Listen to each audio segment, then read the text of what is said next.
ఈరోజు గుండె గాయమైపోయిందా? లేదా శత్రువులు ప్రజలందరూ వ్యతిరేకించారని ఆ వార్తల తర్వాత వార్తలు విని నీ గుండె దడగా ఉందా? ఈరోజు దేవుడు ఎందుకు నన్ను విడిచిపెట్టేశాడని చెప్పి బాధపడుతున్నావా? శత్రువులకి ఎందుకు అధికం అవుతున్నారని బాధపడుతున్నావా? అసలు ఈ న్యూస్ అంతా నాకు ఎందుకంటే చచ్చిపోతే బాగుండని ఆలోచనలు వచ్చావా?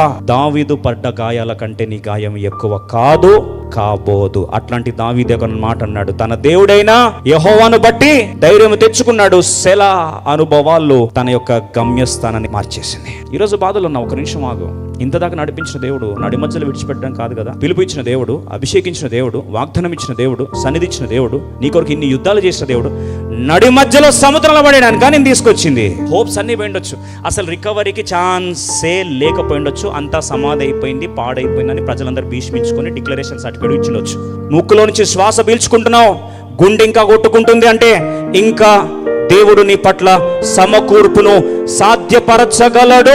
ఈ మాట దేవుడు నెరవేర్చునుగాక.